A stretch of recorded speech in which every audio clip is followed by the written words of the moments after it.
Hello नमस्कार मु Odisha fit girl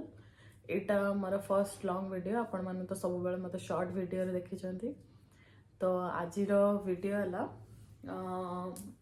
जोटा कि आपण मानकर किसी डाउट अच्छी मोर जो डेली वीडियोस रे सेटा मु आज आपन को क्लियर करेबी जो माने मते कहउछन ओपन हेयर रे जिम करूछ तो मु ओपन हेयर रे जिम करूनी माने वर्कआउट करूनी ओ जन कहउछन शो ऑफ करूछ ओपन हेयर करके करूछ एटा पार्लर जिम नुह तो सेमिति किछि नाही मु सेई टाइम रे ही ओपन करके वीडियो बनाऊची जेतबेले शूट करूची तो सेई टाइम रे मु ओपन हेयर करके वीडियो बनाऊची बट बाकी टाइम रे मु बांधी की वर्कआउट ही करे आउ केबे केबे मु तो मॉर्निंग रे जिम जाऊची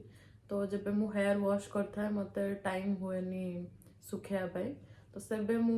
ओपन हेयर करके वर्कआउट करूथाय जोटा कि मते भी प्रॉब्लम है वर्कआउट टाइम रे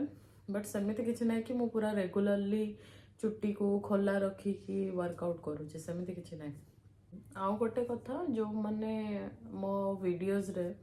खराब कमेंट्स करूचंती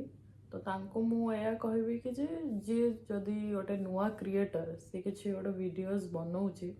तो ताको आपण माने मोटिवेट करबा कथा एमिति खराब कमेंट्स करिकी ताको डिमोटिवेट करबा कथा नहीं तो मु आपण को रिक्वेस्ट करूची सेमते किछि खराब कमेंट्स करंतु नहीं एंड आपण मानकर जदी फिटनेस विषय रे किछि जानिबार अछि आपण माने मते पचारि परबे मु टिप्स दे परबे आउ गोटे हला आपण माने जदी मो चैनल रे नुआ अछंदी ताले प्लीज सब्सक्राइब करंतु एंड लाइक करंतु थैंक यू।